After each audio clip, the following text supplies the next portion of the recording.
तर अजित पवारांची पत्रकार परिषद सुरू आहे, आपण थेट जाऊया। चालवावा त्याचं मूर्तिमंत उदाहरण म्हणजे आपला कादवा सहकारी साखर कारखाना आहे।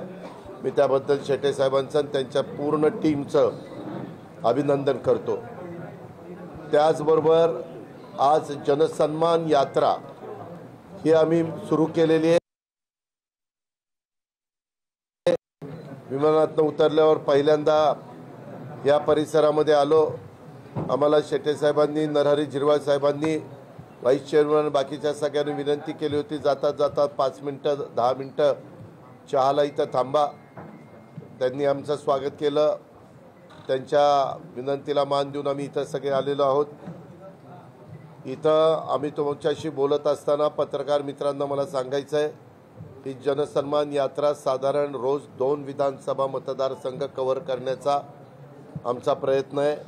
आज आम्ही दिंडोरी विधानसभा मतदारसंघ आणि त्या ठिकाणी आपल्या देवळाली जो नाशिक रोडचा मतदारसंघ आहे त्या मतदारसंघात सरोज अहिरे तिथं आमदार आहेत आणि इथं नरहरी झिरवाळ आमदार आहेत। अशा पद्धतीने आम्ही सुरुवात केलेली आहे। उद्याचे आजपासून 5 दिवस आम्ही ओळीनं धुळे, नगर, माझा नाशिक अशा वेगवेगळ्या जिल्ह्यामधले मतदारसंघ कव्हर करणार आहे।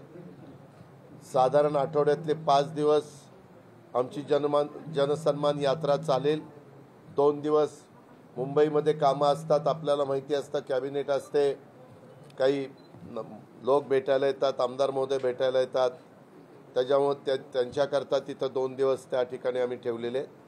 असं आमचं आता निवडणुका संपेपर्यंत, मतदान होईपर्यंत हे कार्यक्रम आमचे चालू राहतील।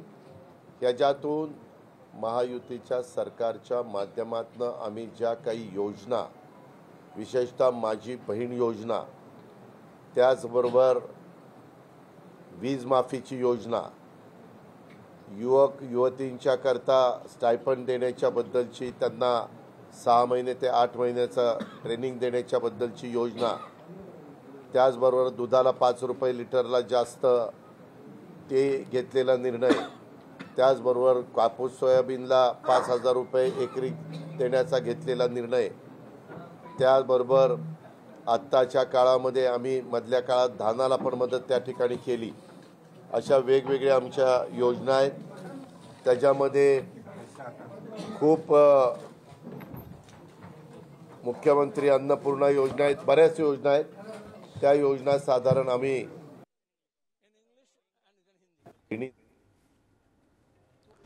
अजित पवार यांची पत्रकार परिषद सुरू आहे। अजित पवार यांची यात्रा जी आहे ती आजपासून सुरू झालेली आहे। खरं तर 31 ऑगस्ट पर्यंत अजित पवारांची ही यात्रा असेल। विधानसभेच्या पार्श्वभूमीवर तरी वर्गाला देणार आहोत पक्ष आता तयारीला आणि युवक युवतींच्या करता जो त्यांना स्टायपंड देण्याच्या संदर्भातला निर्णय तो त्यांना सांगणार आहोत।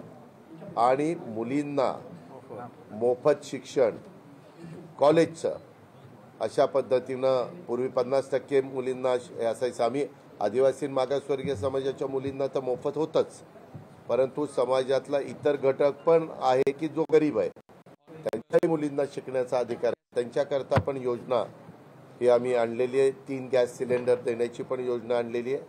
अशा चांगल्या चांगल्या योजना आणलेल्या आहेत। आणि गेल्या कालच आपण बघितलं मार्टीच्या बद्दलचा घेतलेला अल्पसंख्याक समाजाचा निर्णय, आरटीच्या बद्दल घेतलेला मागासवर्गीय मातंग समाजाच्या करता निर्णय, हे सरकार काम करतंय हे सांगण्याच्या करता, त्याच्याबद्दल लोकांना माहिती देण्याच्या करता, त्यांच्याकडनं काही प्रश्न असतील तर त्याची उत्तरं देण्याच्या करता ही जनसन्मान यात्रा आम्ही काढलेली आहे। त्याला आज सुरुवात केली। अतिशय उत्स्फूर्तपणे प्रतिसाद हा वेगवेगळ्या ठिकाणी विद्यार्थिनींचा मिळतोय, शेतकऱ्यांचा मिळतोय। त्याच्यामध्ये जसं जसं आता मीडिया दाखवायला सुरुवात झालेली की आमची ती यात्रा सुरू झालेली आहे, त्याच्यातनं महाराष्ट्राच्या कानाकोपऱ्यापर्यंत ही यात्रा पोहोचवण्यात महायुतीचं सरकार पुन्हा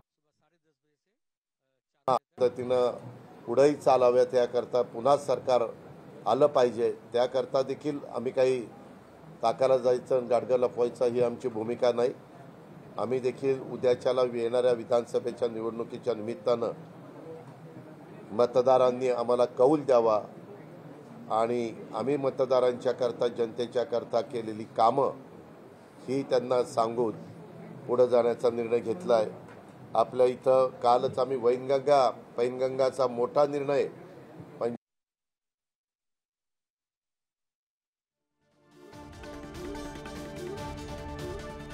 सरकारने घेतलेले आहेत ते लोकांपर्यंत पोहोचवण्यासाठी म्हणून या यात्रेची सुरुवात केली असं उपमुख्यमंत्री अजित पवार म्हणतायत.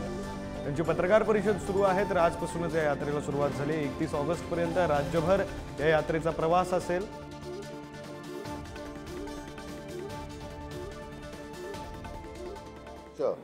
माझ्या नाशिक जिल्ह्यातले लोकप्रतिनिधी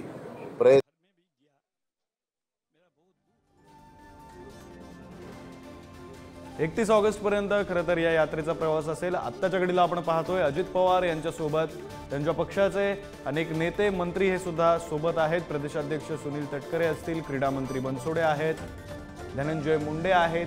हे सर्व नेते त्यांच्यासोबत या यात्रेमध्ये सहभागी झालेले पाहायला मिळत आहेत. तर मंत्री छगन भुजबळ हे सुद्धा पत्रकार परिषदेच्या ठिकाणी उपस्थित असल्याचं आपण पाहतोय. खरं तर 31 ऑगस्टपर्यंत चालणाऱ्या या यात्रेमध्ये सरकारने नेमके कोणते निर्णय घेतले हे लोकांपर्यंत आपल्या नाशिकच्या करता खास किकवी धरण हे झालं पाहिजे अशा पद्धतीनं मागणी होती. काही ना काही अडचणी येत होत्या आणि ते थांबलेलं होतं. परंतु तेही आता पुढच्या कॅबिनेटला आणून नारपार आणि किकवी या दोन्हीच्या बद्दल आम्ही लक्ष घातलेलं आहे. ही मला माहिती आहे आपल्यामार्फत आमच्या महाराष्ट्रातल्या जनतेला द्यायची होती. एकाने विचारलं तर मला फार बरं वाटेल. नाशिकपासून ही यात्रा सुरू करण्यामागचा हेतू काय महाराष्ट्रातला त्या भागातला नेमकी यात्रा सुरू काही नाही. नाशिकचा शेतकरी कष्टकरी शेतकरी आहे.